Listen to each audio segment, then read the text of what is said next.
Шахматтык борбор балдарга арналган ачылыш аз эми салтанаттуу өтүп, ага шахмат сүйүүчүлөр, машыктыруучулар жана ата-энелер катышты. Мындай борбор калаада саналуу гана болгондуктан балдардын спорттун бул түрүнө катышуусуна шарт жок эле. Андыктан шахмат мектеби айрыкча балдар жана ата-энелер үчүн чоң кубаныч тартуулады.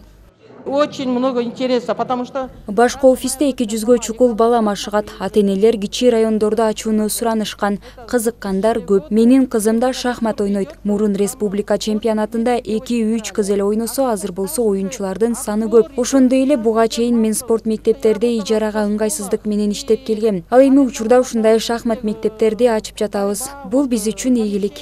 старый шахматный клуб. Шахмат борборунун негиздөөчүсү Бактыгүл Тиленбаева өзү да шахмат оюнунун чоң көрманы, бир катар мелдештердин жеңүүчүсү. 8 жыл мурун биринчи шахмат борборун ачып максатына жеткен. Ал эми учурда балдарды окутуп, алардын интеллектуалдык өнүгүүсүнө зор салым кошууда. Шахмат борборунда баардык шарттар камсыздалган, ошондой эле тажрыйбалуу машыктыруучулар тандалган. Уже есть чемпионы Азии, Юнусов Нурдин, призер. Шахмат боюнча жаш жеңүүчүлөрүбүз бар.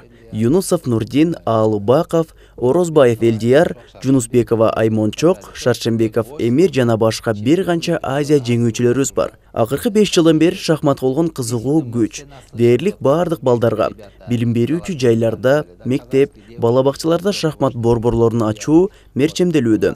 Себеби шахмат баланын аң сезимин өстүрүүгө эң жакшы шарт түзмөкчү. Последнее время особенно большой размах получает шахматное движение. Жаңы ачылган борбор жаш шахматчыларды дүйнөлүк деңгээлге чейин алып чыгуучу мектеп болоруна ишеним чоң. Бул үчүн Кыргызстандын эле эмес, Азиянын эң мыкты машыктыруучулары аталган адистер, тажрыйбалар менен бөлүшүп, спортчуларды даярдашат. Айдай Ташыбекова, Чыңгыз Садыков, СТВ.